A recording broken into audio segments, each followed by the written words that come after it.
Hey, how far do you think you could kick a baby? Next time, give it loud everybody for Anthony Eugenio. We're gonna have next time. Very funny. Wayne Russell, everybody. Welcome to the Open Mic Pain with Anthony and Wayne podcast. Why, hello, everybody, and welcome to an Open Mic Pain with Anthony and Wayne. We got a very special edition tonight. I said before, and I fucked it up, but I'm going to say it right this time. Fuck Wayne in the mouth. We got a good guest tonight. His name's Dan Cronin, one of our favorites, and we're excited to talk to him. How you doing, buddy?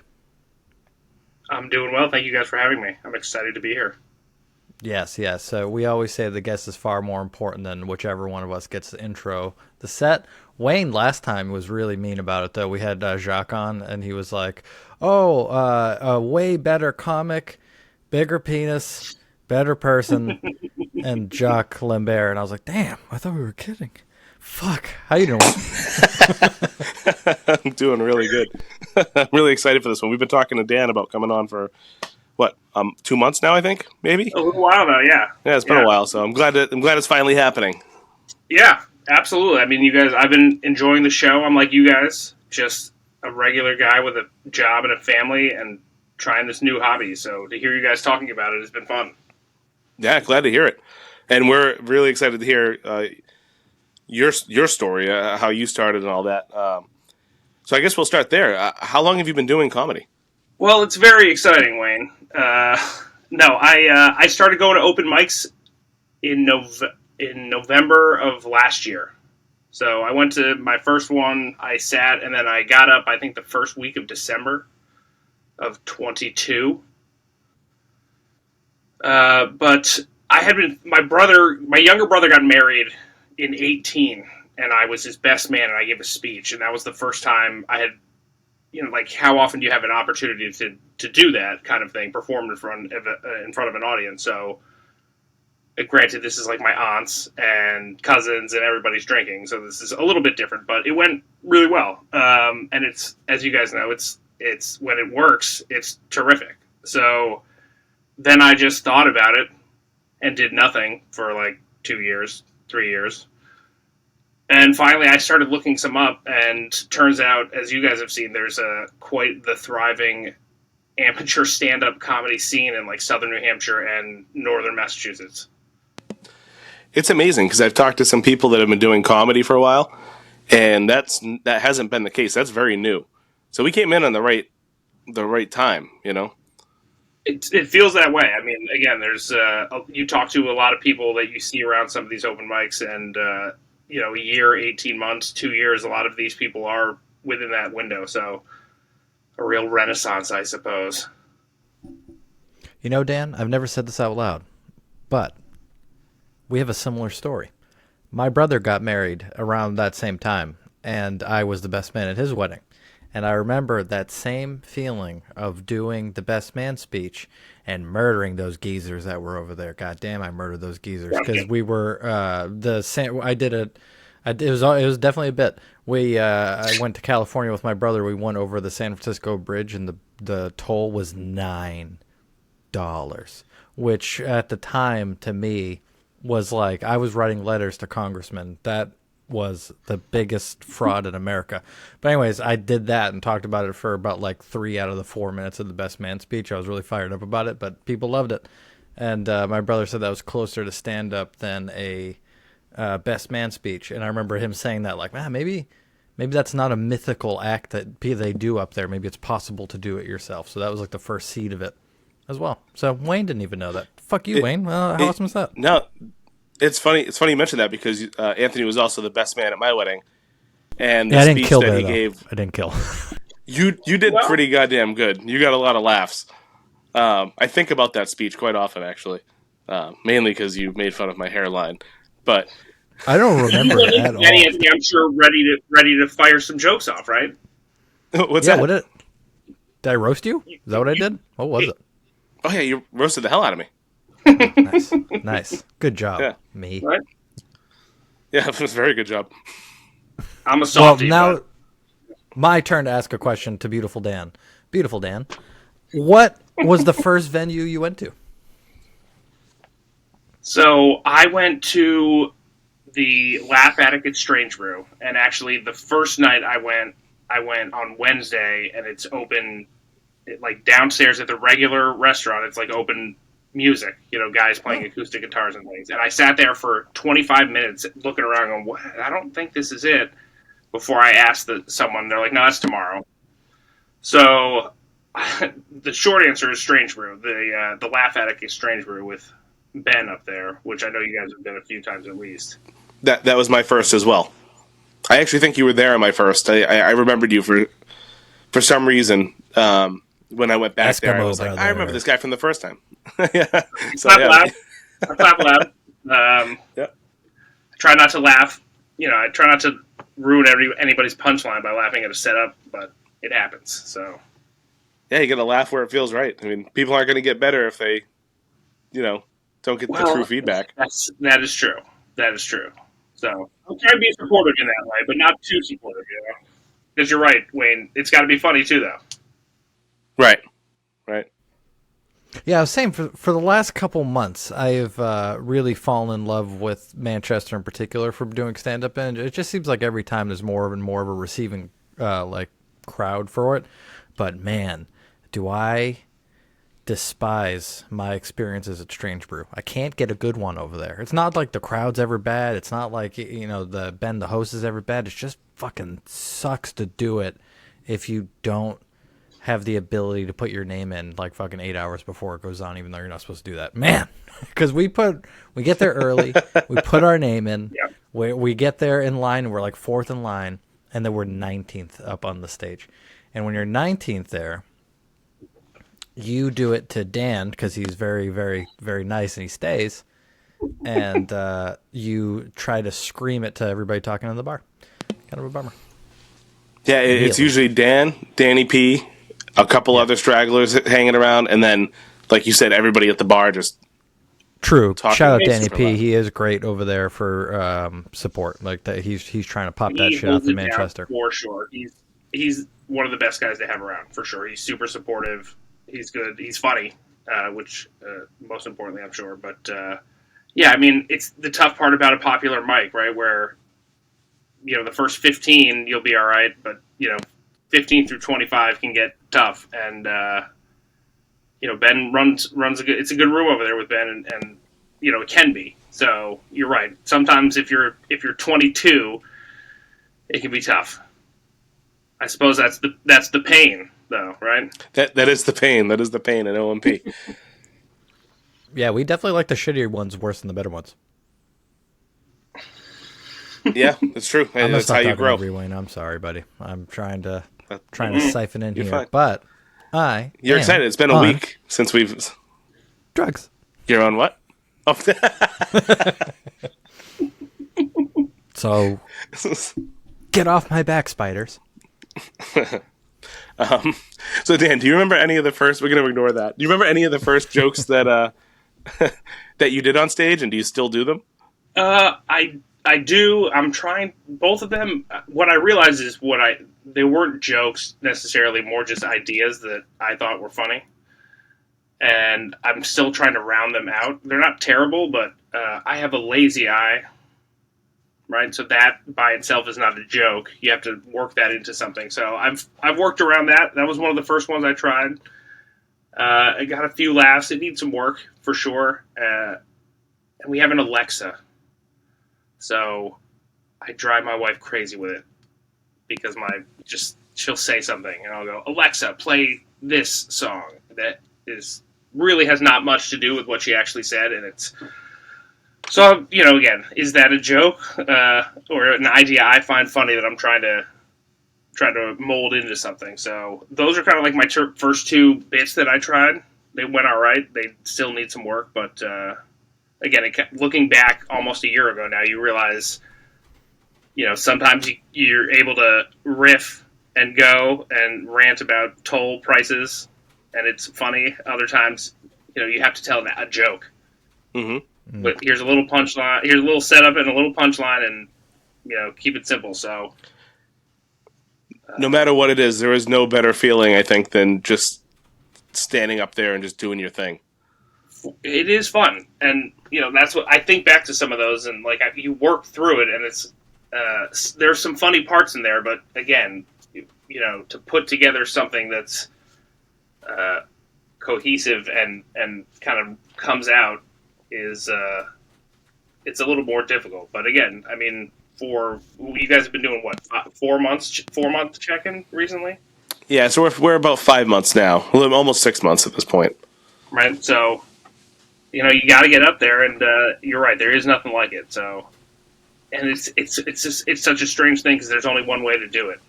There's really you can rehearse and do it in the mirror or in the car, but you really only got those 5 crappy minutes a week, really, for me. So try and make them count, I guess. Yeah, we're kind of in the same boat. We've been trying to get out a little more and do more, but I mean, for the longest time, it's been 1 a week. So I mean, that's as an adult with 2 children, 1 night a week is appropriate. I think, unfortunately, as much as I'd love to be out. I mean, as you guys can see, you could go 4 nights a week. You could find a mic, open mic. So speaking of, we actually got a Justin George, a friend of the show, did a post on Facebook recently asking for advice about how to further his comedy career. There was a lot of. Did you see that, Dan? I didn't. I thought I would. I don't have Facebook, but I do bookmark 2 places. I bookmark the Boston Comedy Comedians Part 2 and New England Open Mics. Those 2 are awesome. You can just go on there and see the posts on it.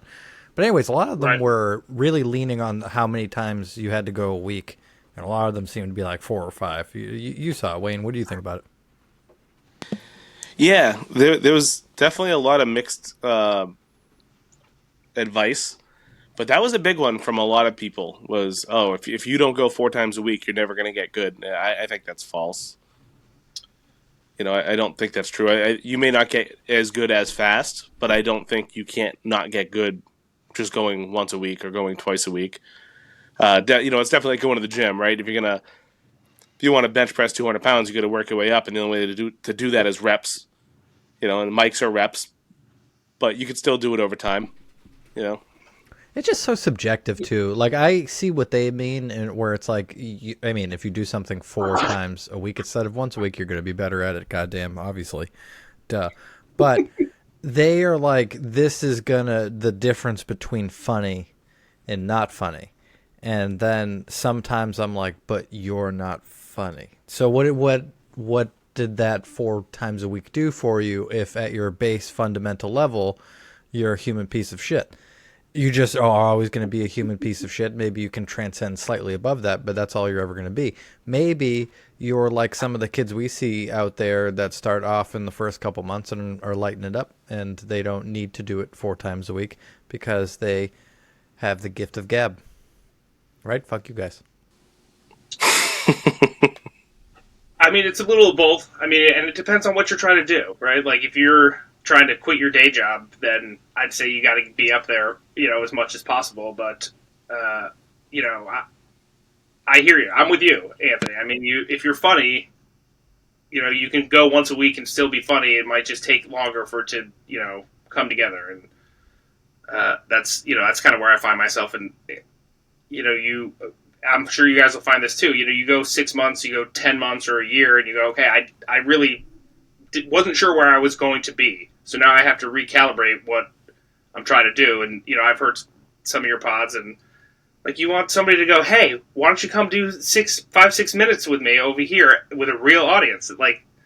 That's what I'm trying to do, So, again, I think to get to that point, you keep going up, whether it's once a week or 4 times a week. And, you find, hopefully you find some funny stuff and, work on that, put it together, and maybe one day you'll get the call. Or with social media, you can take the first step too. I know. So, yeah, I know. I want social media so bad, and that, but it's definitely It's the dark side, man. I'm telling you, it's fucking Palpatine telling Luke to strike him down. He's like, "Come on, you do it. Feel your anger. Come on, there. Tell your grandmother about Trump and shit like that. It'll make you feel so good." Threw that up there for you. I don't know if you can see that. But I Is that can't. a Darth Vader helmet? Oh Sure is. yeah. I heard you and John last episode. I threw that up there. Yeah, this will be my episodic why the fuck doesn't Wayne watch Star Wars. We actually want to do a skit where we bully Wayne about not liking Star Wars. Like, that'll be the bit that he's a nerd because he doesn't watch Star Wars because it's so cool now. And that would be the... That's really swung back the other way. I like it. Yeah, but you like Star Wars, Dan? Not like you guys, but yeah. Yeah, I mean, I would say I'm not, I'd say the average person likes Star Wars, right? I don't watch any of the new. I haven't seen any of the new stuff. I haven't seen any of the new stuff, like The Mandalorian or any of that stuff, unfortunately. All right, so you'll go to the orgy, you'll put on the mask, you might take off your pants, but you're not touching anybody. I get it. Correct. I'm fucking I'm a great story to go home. in there. You're in. Yeah. Goddamn. Elbow All right, deep. Sorry, ask a question. Bring us back on track here. Well, I was gonna touch upon what you said. I forget exactly how you worded it, but we were talking about being good and wanting to perform in front of a live audience, or, an actual audience or whatever. And like I said, for the longest time, like we were just doing one mic a week, and I took a class with Mike Katrobis, and at the end of that class, I got to go on stage at the Wicked Funny in North Andover. Mm-hmm. Now, a couple weeks prior to that, I went out 2 or 3 times a week to brush up on the 5 minutes I was going to do. Sure, right. But even with that once a week for 4 months or 5 months, whatever it was at the time, I gotta say it was my best 5 minutes I've done. And a room full of 60 people, a majority of them were laughing at every point I wanted them to laugh at. It's wild what happened, right? Yeah, and it felt fucking awesome. It was great. It was one of the best nights I've had of my life so far. It was so much fun. I got a tear in my eye. But what does that say? What does that say to the people who think you have to go up 4 times a week to do something like that? I mean, I didn't get picked to go there, but I still got the opportunity to go on stage. Sure. I would say I would say it's probably different, a little bit different for everyone. And again, like Anthony said, of course, the more you can practice something, the better you're going to get more quickly, right? But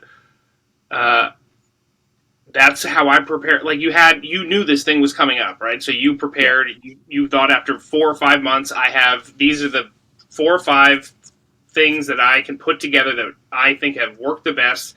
I'm going to put them together. I'm going to work on them, and then, like, I think that's a helpful thing to have because you kind of take stock of it and you go, okay, this has worked, and rearranging things, and then you try and put it together, and then again, an audience that's there to consume comedy is different than 11:15 on a Thursday night with a bunch of dudes who are waiting, who just told their jokes or are waiting. So you're right, when they laugh, not saying it's an easy thing to do, but again, you can do it once a week, and if you're practicing, like you said, if you know it works, you practice it.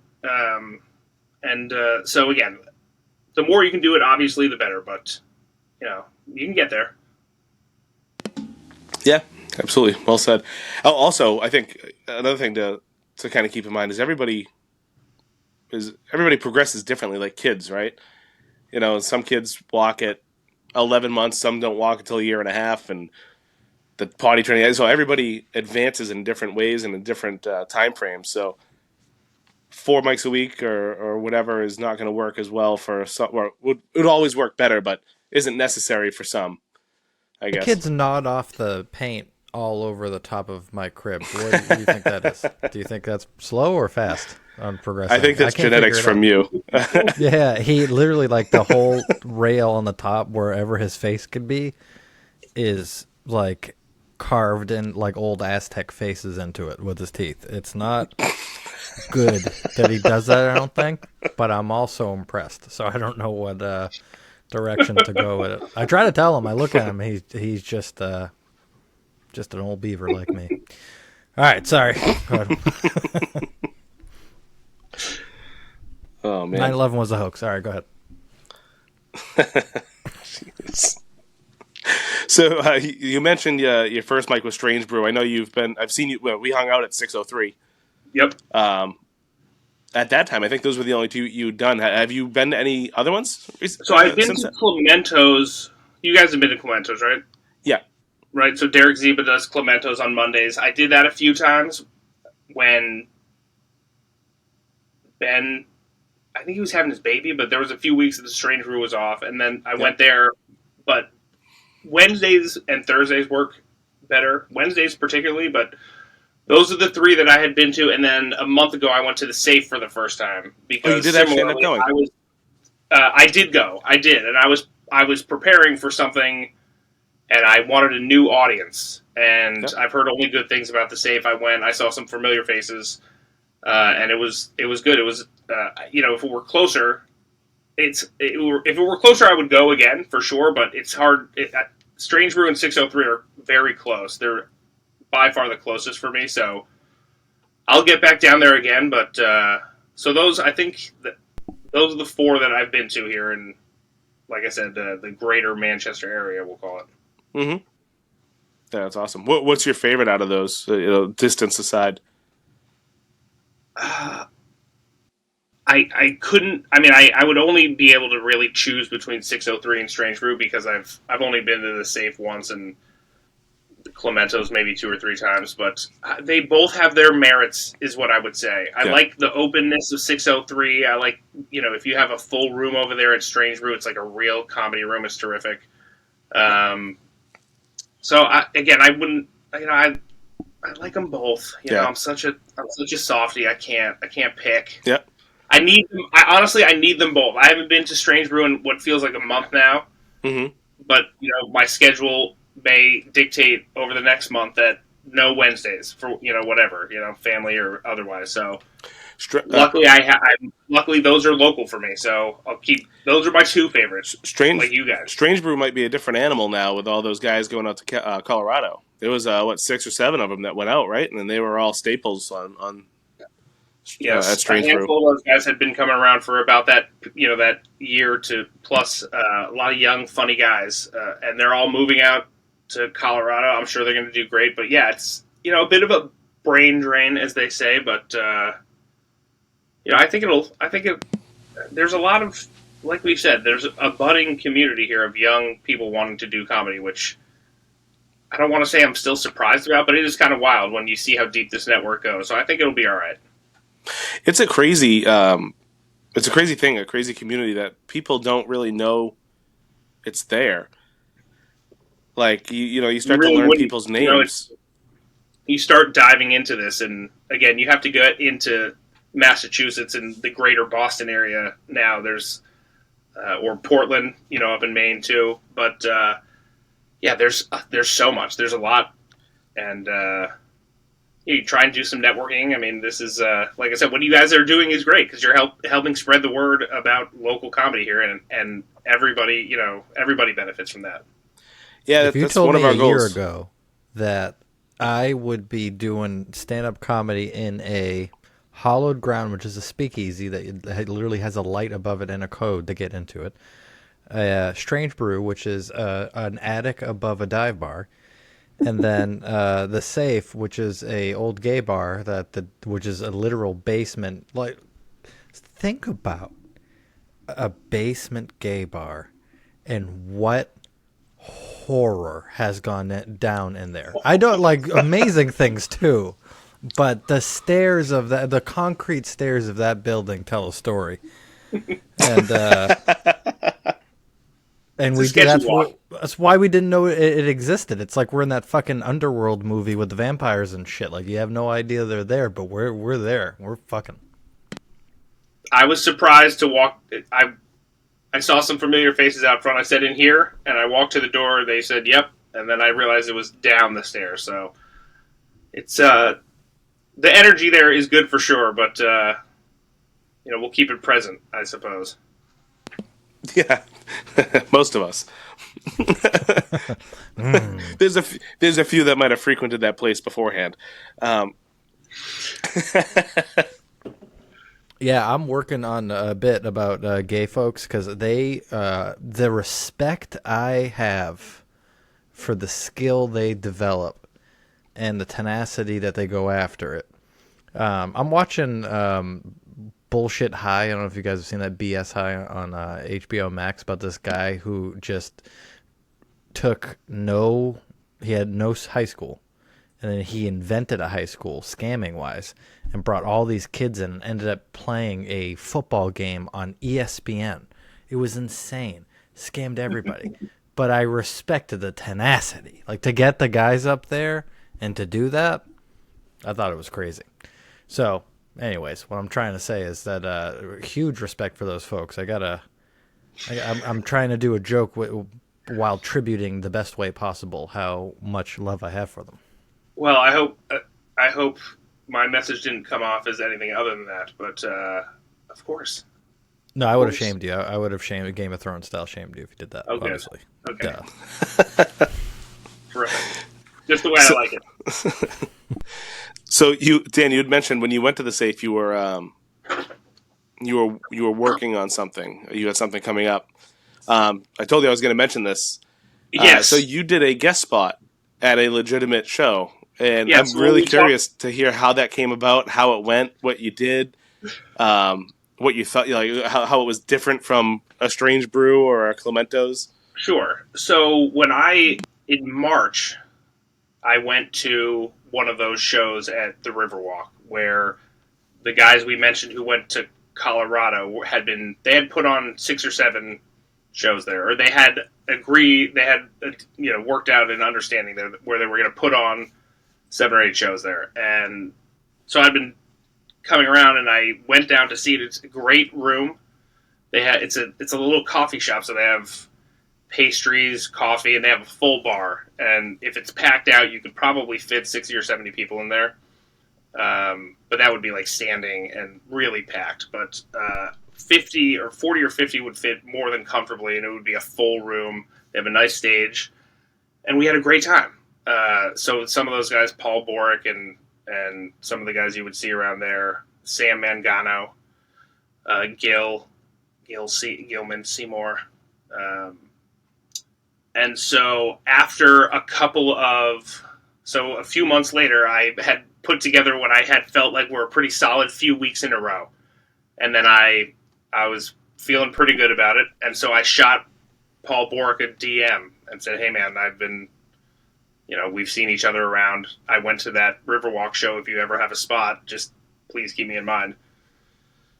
And that was, I don't know, late May maybe. And then a couple months later, we had seen each other, bumped into each other a couple of times since then. And then he sent me a message back and said, hey, are you still interested? And of course I said, absolutely. And so this was the last one they did as a group before they left. That was a couple Thursdays ago. And it was terrific. Great, like I said, great little room. There was probably 35 or maybe 40 people there. I had a few friends and family who came, 8 or 9. And like you had said, as soon as I knew, I was like, all right, I got to put together my best 5 to 6.5 minutes.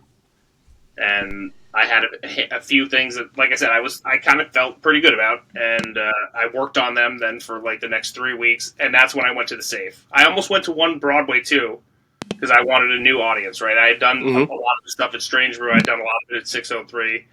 So I went down to the safe one night.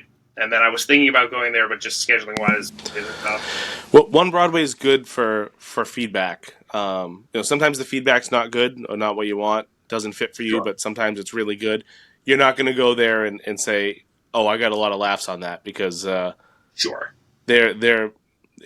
kind of like one of those movie scenes where somebody's in college and they're trying to like present something, and all the professors are like, yes, you're like, fuck. But I have heard that it's a little bit different, so I still, again, like every time I hear about one, I want to check it out. So I mean, I'm living vicariously through you guys, but it's definitely worth going to. I liked it. I like it a lot. I'm going to go back. I don't. Well, you I get don't good know. tape. That's what you need. You do get a really good tape. Right. That's a big part of it too. So yeah, I mean, again, like I said, I didn't end up going, but I tried to find a couple of new audiences to do it in front of, and then I kind of knew that it was going to work, and then I practiced it, so I knew it cold, and for me, that's a big deal. Like, as far as getting on stage and being confident in the delivery of it, which is a big deal.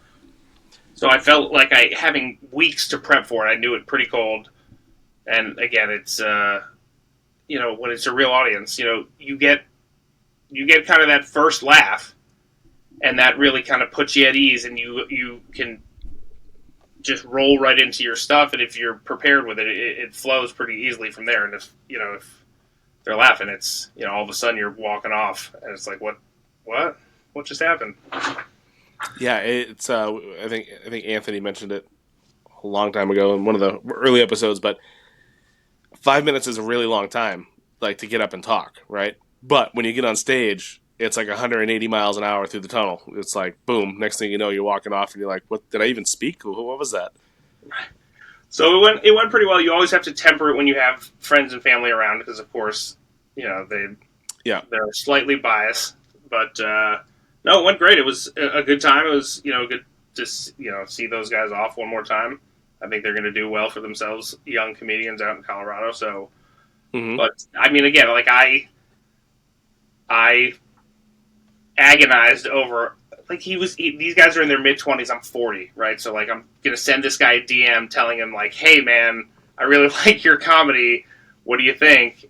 So it's a weird dynamic. It's a strange hobby, and you see all comers, young guys like our age, older guys show up, women are allowed to. Please come, ladies. So it's not just all the time. It's a very different thing, but that's kind of, like I said, sometimes, as I'm sure you know, Wayne, you got to ask.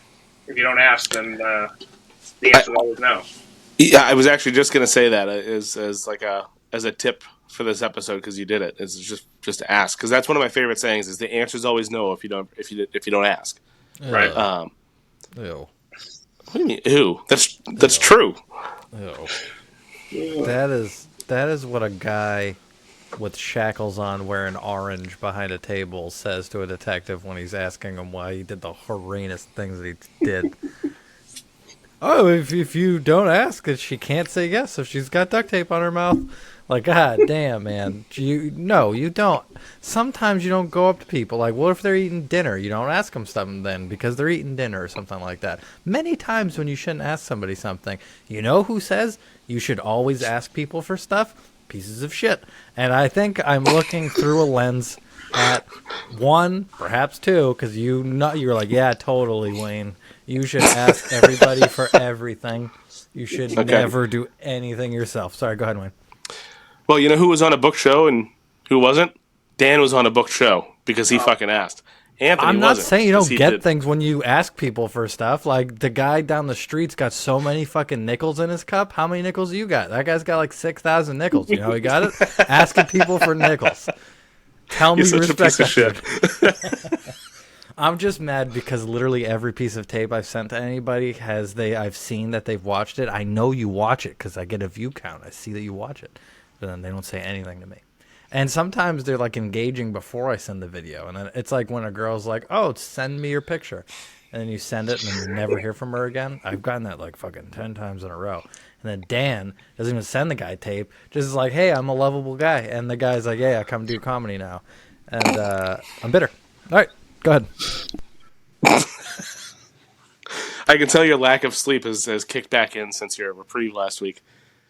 My little guy. Yeah, it sure has, man. I got 4 fucking nights of sleep in a row. It was like I drowned and I went to heaven for a little while, and I got to like see that it had nothing to do with God, and it was all about like mushroom gods fucking my mouth and stuff like that. I was like, oh, this is fucking incredible. And then I came back in, and it was my wife and kids saving me, and I was like, no, fucking send me back. So I'm back. Shit. Welcome back. Yeah, thanks. Speaking of wives, how old are your kids, Dan? My oldest is 5. My youngest will be 3 in 2 months. So they're probably not familiar with your comedy. No, no, but they are the basis of a lot of it because, man, are they assholes. So they talk a lot of shit around the house, really. Yeah, I'm right in the middle. I got a 4-year-old, so I have your average, and yeah, asshole. Love him to death. He's a good kid, but there are days, man. Of course, I mean they're terrific. But honestly, the problem that I'm running into is that at least half of it, but I realized after a little while, like, oh, I do that too. I do that, so I'm the asshole. Yeah. You learned it somewhere, unfortunately. So it's it's humbling. It sure is. But yeah, I mean, I started trying to tell jokes about music and other things, but like you have to kind of draw. I've found personally that you have to draw from real life a little bit, and so the kids, again, like I'm dialed into what they're saying, especially the youngest is like he's talking now a lot, but he's bad at it, and it can be pretty fun. So just 2, 3, and 5. So it's a handful, but God bless you. That's going to be Anthony in 3 years. It's funny. It's different. It's challenging in a different way, Anthony. Like I sleep all night long, right? But these jerks talk back now, so it's right now. Hopefully they like Star Wars, I guess. My son could be Richard Ramirez during the day. He could be the day stalker, and he could go around and kill all kinds of people. But if at night he sleeps, I'll still love him. He could, in turn, cure cancer during the day, but not sleep at night, and I'll fucking hate him. It's really the only pinnacle of what I need out of this fucking life is to sleep, because it's so good. It's so much better than anything else. Your youngest is what, months? Couple months? Yeah, he's like a football throw away from me, right outside the shades of the lights, and he's wrapped up like a potato that you can't mash because people get real mad about that. And he's just sitting there. Frowned upon. Yeah, in some countries. Yeah, so it gets better and also worse. So yeah. It'll be good. It's funny you talk about mashing babies. I have I have a customer. So I'm a sales guy. I'm an outside sales guy. So my job is to go to different shops, and I've made a lot of friends over the years. And 2 of these friends are some brothers that work right around the corner. Their shop is right around the corner from my house. And I walk in there one day, and they thought they were going to try to catch me off guard. And this was a little bit before they knew what kind of fucked up mind I have. I walked in, and I was like, hey, guys, what's going on? And one of them looks at me and goes, hey, how far do you think you could kick a baby? And my response was, well, could I leverage my foot under its tummy, or do I have to kick it from, like, a stand? I don't know. They don't know. They don't know who they're messing with. They don't know. I mean, if you leverage it, that's fucking boom, see you later. Well, the drop kick I found works best. Yeah, probably. Yeah. Oh man. Who is the guy that do you like the Patriots, Dan? I mean, again, not as much as I did before I had kids, but of course.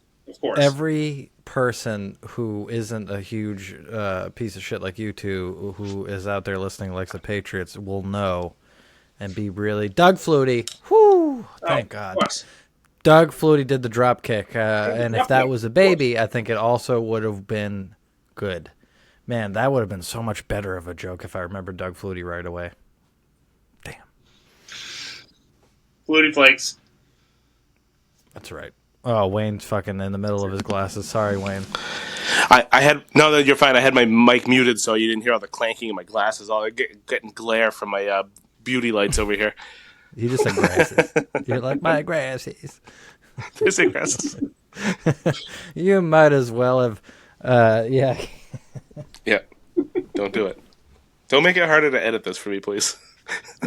I'm not. Listen, I just find it fascinating when something. So, like, imagine if I had to take my eyeballs out and like polish them, because it's exactly what you're doing, and someone walked in, you're like, oh, and you had to worry about that all the time. Like, I feel so bad. Like What, you have perfect vision? no, I have terrible vision, but I will never, ever, ever, fucking. I just lie to people that I can see. Like, everybody's like, "Oh, look, does this look good?" Sure, it sure does. All I see are blurs and little fucking mushroom. What are they called? Machine elves. That's all I can see nowadays. But I won't wear glasses because I don't have to like polish them and shit. Like that fucking thing. Oh, it's the worst. I have Yeah. I have a little polishing rag right here next to me. Yeah. Do you ever grapple with the urge to come on those by accident because it's the only thing around? You're like, I gotta either get up or I gotta ruin this polish rag. I hadn't, but I kind of am now.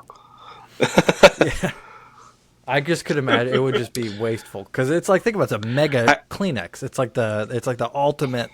Tom Brady wanted to wear a single pair of socks every day for the rest of his life type of thing. Imagine coming on a mega Kleenex like that. I'm just saying. Might be awesome. So the industry I work in is manufacturing. So I go into a lot of machine shops, and some of them have a lot of like coolant mist and oil mist in the air, and my glasses get all like greasy and oily. I imagine that's what yours would be like if you accidentally did that and then cleaned your glasses. Yeah, it's like that orange soap there with the grit in it. That's exactly what Oh yeah, the exactly Gojo. There's Fast Orange and Gojo with the pumice. Yeah, definitely, dude. Give me some carrots, Whoa. you'll get some fast orange right across the face. That's for fucking sure. We, I gotta say, there's a wealth of bits. So Dan, you probably know Anthony and I used to work at an auto parts store together. Right. For how long did you work there? 4 years? Yeah, I left to go to a chicken pot pie place from a pedophile who called me Roger. And Very good move. yeah, straight up. And that's it. I'm not embellishing at all. That's exactly what happened. And anyways, I went to him and I was like, I'm leaving this auto parts store because you're a piece of shit, boss. And also, that Wayne guy's gay. Anyways, I went over to the chicken pot pie place, and within 3 days, that guy, he was like, Roger, you're retarded. You have to leave. And I didn't make it. But he did say only 1 out of 10 boys make it through to having a full-time position there. And I was like, where did the rest of them go? And he's like, you don't want to know. And that was the last of that. I had to go back to the auto parts boss and say, hey, I have blacked out the last 2 weeks because I have PTSD of being there. And I think bad things happened, but I don't want to talk about them. Can I have my job back? And he said yes. So what I'm trying to say is I don't know how much time it was, but there was a nice little life-altering sabbatical in the middle there. Well, I'm going to say I think Gordon might actually listen to this. I'm not sure. Hey, Gordon, just know I should have stayed with you. It's like in the movie where there's foreshadowing right before don't go in that door. You know not to go in the door with the sweaty big fat guy who makes the pot pies, and he only stays in the back room. And the back room has no furniture or anything. He just sits in a fold-out chair in front of the ovens where he makes the pot pies. And he tells you to go back there to talk to him, and he's on an intercom and shit like that. But it was $15 an hour back then, and again, I know that's what they do in the horror movies, and then you get in there and it all goes to hell. But yeah, should have said something, Gordon. So where I was going with that was in that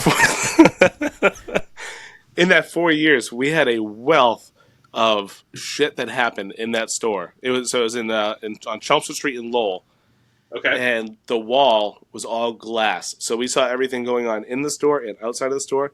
There is a wealth of bits there. I think we need to have a whole episode just reminiscing about that, because we would have probably 3 hours worth of material. I forgot why I was saying that. Oh, we were talking about the pumice. There was something with Right. the pumice that I forget what the hell it was, but We had this one guy that would call up, and he would. What the fuck did he call it? He called it something super outrageous. That's what I was going to ask Anthony, but I don't know. He's probably going to check on his mashed up baby. Yeah. I don't know. We'll ask him when he gets back. So I'll ask you now because Anthony, I think, might hate this question. Your wife, does she think you're funny? Yes, she does, but only like 3 out of 10 times. You're doing better than me, bro. She it's more theory with her. Like, she knows that I'm funny, and sometimes she'll laugh with me. But again, I tell a lot of people it's a numbers game, and a lot of times there are a lot of misses. There are a lot of misses to get to. I'm not even really a big baseball guy, but 300 gets you into the Hall of Fame.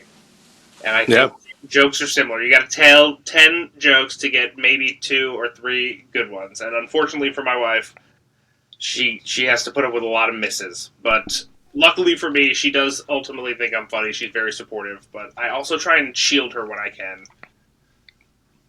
As a good husband does. Right? Again, I'll run stuff by her too, though, because she also, it has to be funny too. Like, if it's something silly and it's only silly to me and a smaller group, she's good to have in that way. So, you know what I've started doing? I write on my laptop, and I do it on. I sit at my kitchen table, and I just, she's in the other room watching something. I just sit there and type away, and I wait till she comes and says goodnight, and she starts to walk to go upstairs to go to bed. And then I go, hey, what do you think about this? And then I pull out my most heinous shit that I know she won't want to think about. And that's usually a good way to judge the reaction. And I send her to bed with those thoughts. I like it. I mean, that's pretty good. I mean, but the dynamic for you guys is you make the joke when your wife ultimately doesn't think you're that funny? It's not a joke. I'm not trying to be funny. She has told me before, I don't really think you're that funny. And I said, that's fine. You don't have to. I love that she's honest with me. God. And okay, hold on.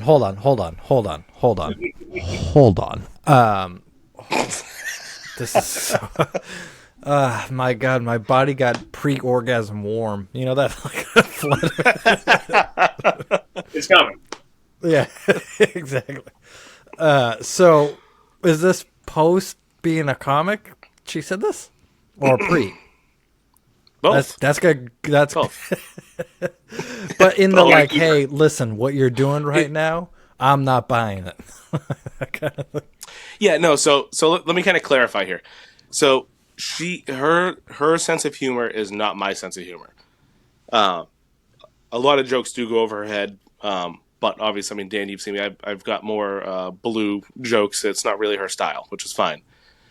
As time has gone on, actually, she has a few times been like, all right, that's pretty funny. I like that. But overall, she doesn't like my style of humor. I guess it's not that she doesn't think I'm funny. She doesn't like my style of humor. You said she said you're not funny. Did that happen? Did that happen, Wayne? Answer. Yeah, that has happened. Podcast. That has happened. Yeah, but every wife says to a husband, says like, "You're not funny." Like, especially when I'm doing the baby mashing jokes. I definitely. Well, that's no, a tough crowd. Yeah.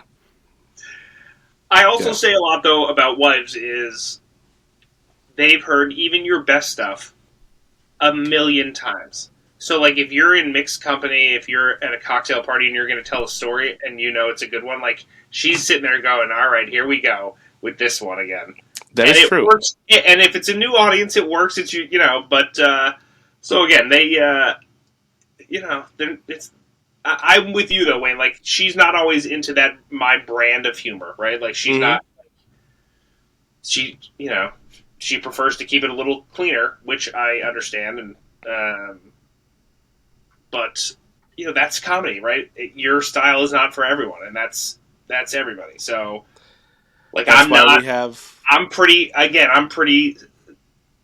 middle of the road. Like, I'm not clean, I would say, but like, I'm not Wayne going top rope with my balls, Yeah.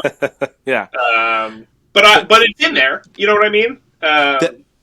that's the beautiful thing about comedy. That's why we have like a Carrot Top, and we have a Louis C.K.'s, we have the Jerry Seinfelds, and we have the Gringo Poppies. You know, because some people just don't like real comedy. Man, Dan, have you seen Gringo Poppy? No. That's Brendan Schaub's. He calls it a special, but it's 25 minutes. And I've been trying to, because we're going to do a show on it, so I've been trying to watch it. And it hurts to watch it. Like, it fucking hurts. This is a professional comedian? And yeah, Brendan Schaub, he was an MMA fighter. Like, what did you say, sorry? Like, do you think it's designed to be that way, like agonizing comedy in that way, or No, he's trying really hard.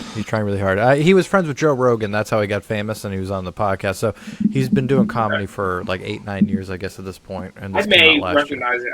Again, you never know. There's a lot out there. But yeah, it's a quick aside, but just the world. We're going to talk about it in more depth, but just like the chicken pot pie guy, this is really going to put a scar on me.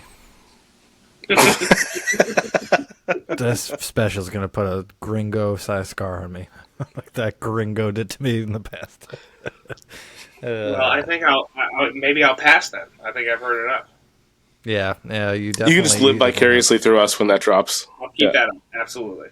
Yeah. Absolutely. So I do have a question. I the last time I saw you, you did a decent chunk about like old school rappers. I don't remember the jokes. Okay. I was so pumped about that because because I knew you would understand one of my references, which Anthony went hearing this joke for so long.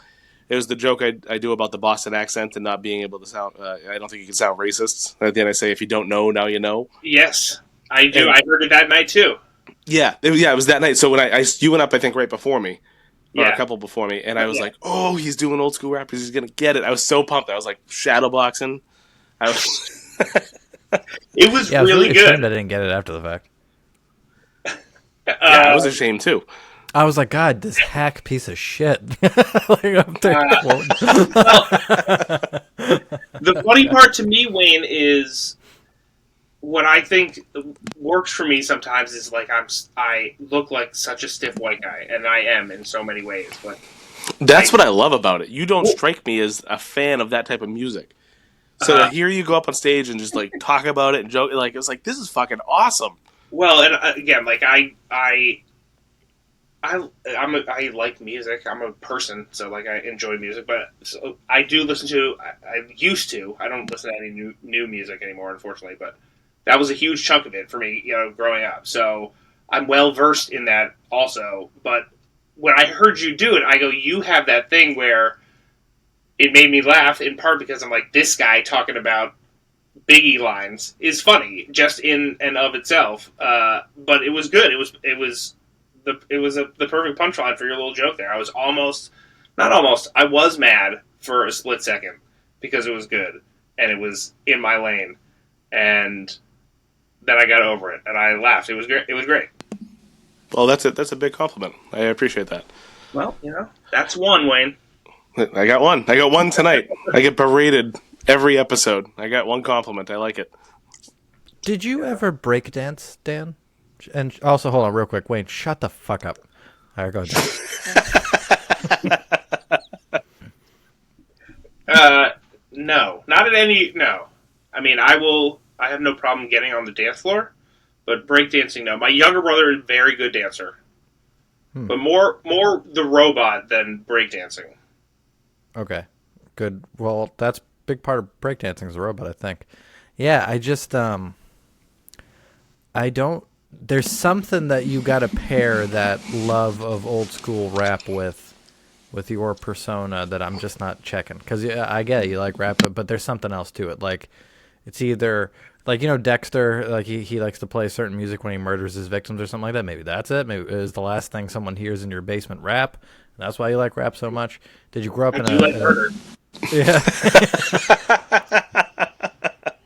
I appreciate you saying that too, because honestly, for a while, like it felt like not like because some of the jokes I had were direct like lyrics. I would say, and that was I was telling you guys a little bit at one point. We have an Alexa, right? So like I'll hear my wife say something, and I'll ask Alexa to play a song, right? And so I would directly say, a full line from a song, and it almost felt like not like you were lifting a joke, but how much of that is somebody else's actual material. And if the last word before the laugh is someone else's line, I like it's still funny, but again, I agree with you, Anthony. There's more to work with there that's not directly lifting and relying on the line itself, but I haven't quite. That's why I hated Wayne's bit, but it was before because that's the only thing I focused on was the last line of his bit was the thing, but it wasn't. He made it clever in a way that worked because he didn't have to say the N-word out loud, but he got it in there anyways, which is and that comedy. That's a nice little capper, and part of my joke, like I said, was just it was kind of rattling through a few different ones. So there's ways to do it, and there's ways to talk about it. I think that I'm still excited to try and work through, but I always appreciate the feedback, because again, it makes people laugh, and you try and cast a wide net, and whether you're into hip hop or whatever you're into, music is, I think, a big one. So we'll try it from a different angle, I guess. Yeah, you definitely got to cast a wide net, man. My first couple jokes were such a shallow net of cum that didn't catch any fish. Only made me look really bad. Wayne too, definitely, for sure. Both of us. We were in the same fishing boat. Oh yeah, 100%. Yeah. So Dan, what's next? Without the H. Sorry. What? So Dan, what's next for you? What are your goals? What do you like? Now you're doing the open mics. You got that book show under your belt. Like where do you see yourself in a year, 2 years, 5 years? It's a good question. I mean, I'll continue. So I did that show, right? So I feel like I kind of have that 5 minutes. So I'll continue to go back to the open mics and try and get some new jokes. I've been trying to work on that a little bit, and I'll probably proposition someone else soon to say, "Hey, I found that way I can be, not that I've earned this right, but I can be choosy about it to go. If it were up to me, I'd like to go to this Riverwalk because I've seen a show there. I know what when it goes well, what it looks like, and that's something I'd like to be a part of. Now, that doesn't mean they're going to say yes, but I know there's a couple coming up with some of the different people who put on some shows that I go, this is pretty local to me. This, I think, for a number of reasons, that this might be a fit for me, and I'm not afraid to send somebody an email and say, hey, I got 5 to 10 minutes that I feel comfortable with, and I think I can, if you're interested, let me know, kind of thing. So I'll probably proposition someone again pretty soon when I feel like I've got a couple. I want a couple new jokes after doing this last set, right? I feel pretty good about it. But so that's it. I mean, I'll just trying to come up with some new jokes. Yeah, I think someone to keep in mind. You said you listened to the episode with Jacques. We went to the Mondo Comedy at Luna Theater. I heard Greg Bogus. Right. He right off the bat when he came on stage, he said, this is a chance for you to see a good headliner, some good middling acts, and he also likes to give people a shot to actually get on a stage in front of real people. So I talked to him a little bit. Hopefully I'll be helping him out there. I'm trying to work that with Anthony and a couple other people, but he might be a good one to reach out to. I mean, he's all about just, hey, let's have a good time and try some stuff. I appreciate that. I was actually curious because I know you went to that seminar or whatever it was. I'm interested. I don't know what the scheduling is like, or if it's. Is it something they run? Well, so the Mondo Theater was separate from the seminar. It was okay. Yeah, so that's in Mill Number 5. Sure. Right around the corner from the Safe. Okay. It's where they have the coffee and cotton. So that was separate. Okay. Yep. So the last Thursday of every month, Greg Bogus runs a show. It's I don't know. Yeah. You can pay 10 or 15 bucks. Yeah. So okay. So I'm sorry, I was confused because you and Jacques were talking about both. But yes. Okay. So okay, go ahead. Mike Katrobis is another good one. If you're on Facebook, keep an eye on him. Follow him. He does those shows. I'm sorry, the classes, like the hosting class that I took. Right. I think he's doing another one that might be sold out, but I'm sure if it's sold out, he's going to do more. Right. And he also does like actual comedy classes, which are a little more in depth, I believe. But Okay. I mean that's really great. But yeah, I mean the Greg Bogus thing, that theater was so cool. It's like an old school movie theater.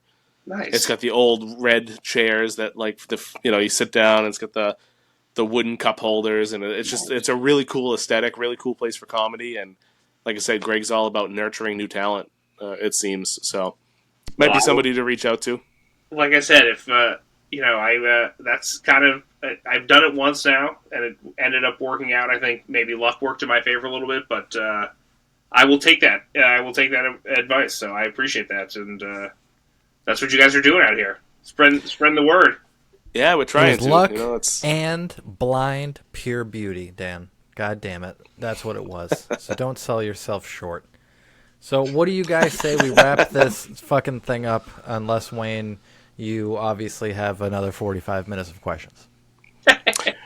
No, I don't have much more other than Dan. Do you where can people find you? I know you're on Facebook and Instagram and all that, but is there anything that you want people to see? Anywhere you're gonna be that? I appreciate you. It's a weird thing. I have an Instagram, DCB Jokin, if you want to follow me there. And I go, like I said, hopefully someone over the next 2 months will invite me to a real show. Otherwise, I'll be going to open mics in the greater Manchester area. So, I appreciate you guys having me on. Hopefully we'll see you guys in person at one of these coming up, and keep up the good work. Yeah, well, we appreciate the support. We appreciate you coming on. We'll definitely have you on again. This has been an awesome time. I've had a good time. We're coming up to an hour. It feels like it's only been 15 minutes. We're just crossed an hour. My wife's going to be bummed when I come upstairs. She's like, that's it? You can stay down there another 2-3 days. But don't worry, because us and Dan, we're gonna put Dan in the middle of us. I'm gonna hold one hand, Wayne's gonna hold the other, and we're gonna stroll down the path for the quest for laughs. You didn't know where I was going with that, but I was going for the outro. Woo! Got him.